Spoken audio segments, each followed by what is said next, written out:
بسم اللہ الرحمن الرحیم۔ اساتذہ کے حوالے سے اور جو لوگ قرآن پاک پڑھا رہے ہیں ان کے حوالے سے ہم یہ کتاب بھی پڑھ رہے ہیں، اور جو باتیں ذہن میں آتی ہیں وہ ہم آپس میں ایک دوسرے کے ساتھ مذاکرہ کر لیتے ہیں کہ ہم سب کے لیے وہ فائدہ مند ہو جائے۔ کل ایک قاری صاحب سے بات ہو رہی تھی تو وہ کہنے لگے کہ مجھے جو ہے وہ مدرسے سے چھٹی چاہیے، اور انہوں نے بتایا کہ چناب نگر کے اندر جو سالانہ اجتماع اور جلسہ ہوتا ہے اس میں میری زندگی گزر گئی، میں نے کبھی ناغہ نہیں کیا۔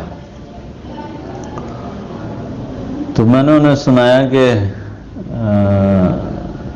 بہت ساری جگہیں ایسی تھیں، بہت سارے اجتماعات ایسے تھے جہاں پر میں نے کبھی ناغہ نہیں کیا تھا، لیکن جب سے میں نے مدرسہ پڑھانا شروع کیا ساری جگہ سے ناغہ شروع ہو گیا، اور بعض لوگوں نے یہ سمجھنا شروع کر دیا کہ میں ان کا مخالف ہوں۔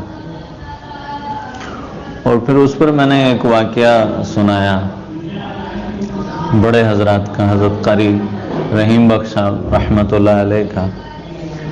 بڑے حضرات تھے، بڑے لوگ تھے کہ 1953 میں جب ختم نبوت کی تحریک چلی تو حضرت قاری رحیم بخش صاحب رحمۃ اللہ علیہ نے بھی گرفتاری دی اس میں، اور کافی عرصہ جیل میں رہے، اور جیل میں ہی بڑے بڑے اکابرین جیل میں تھے۔ حضرت خواجہ خان محمد صاحب رحمۃ اللہ علیہ کنیا شریف والے، تو فرماتے ہیں کہ وہ بھی جیل میں ہمارے ساتھ تھے۔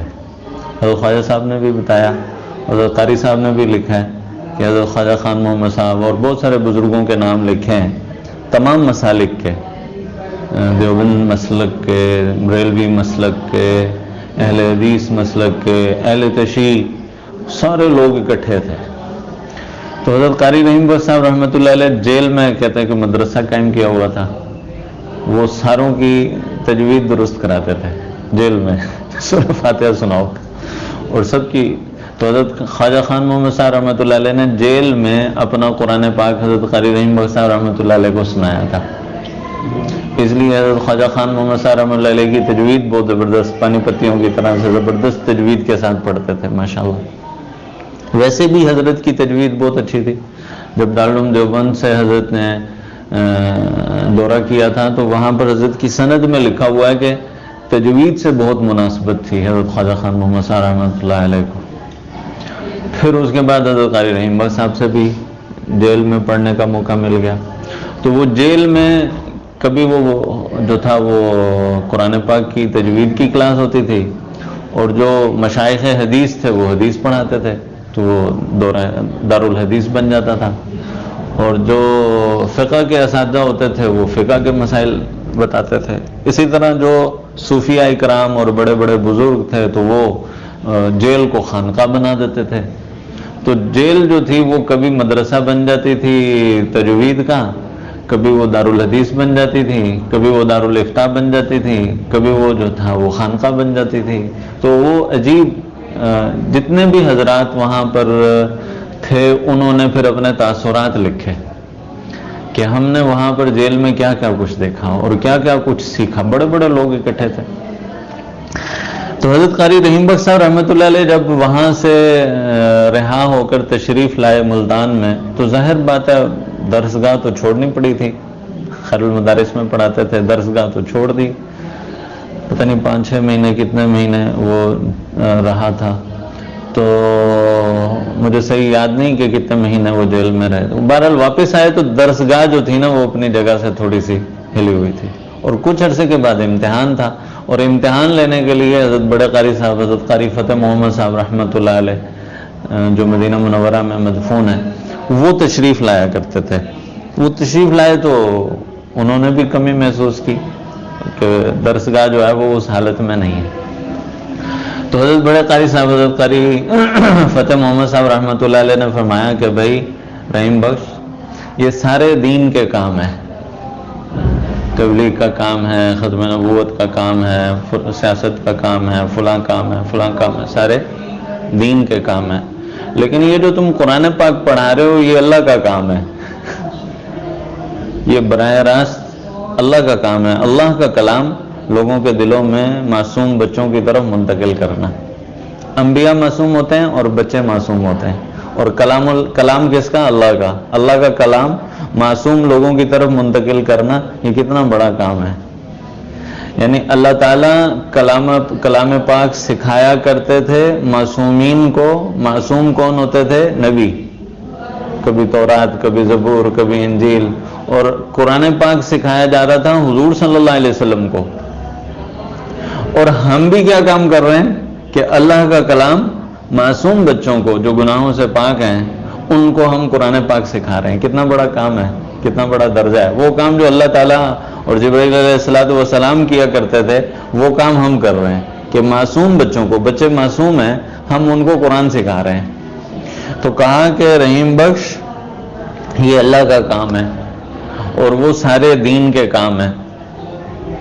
اور کہا کہ اگر آپ وہ کام کرنا چاہتے ہیں، جو بھی کام ختم نبوت کا کام ہے یا جو بھی کام آپ کرنا چاہتے ہیں آپ کریں، لیکن پھر یہ درسگاہ چھوڑ دیں،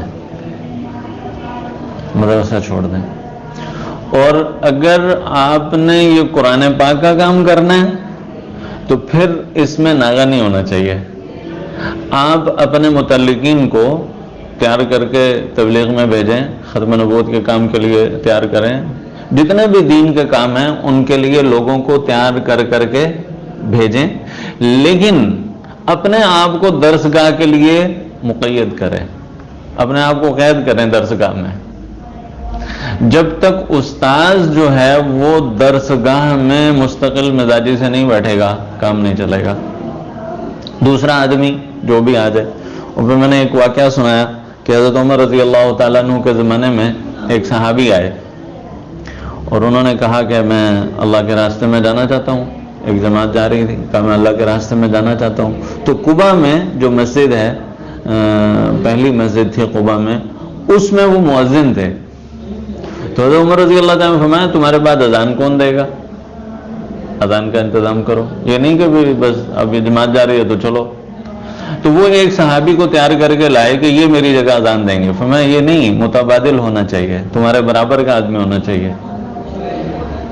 تو وہ پھر کسی بدری صحابی کو تیار کر کے لائے کہ امیر المومنین یہ میری جگہ اذان دے گا. فرمایا ہاں اب تم جا سکتے ہو.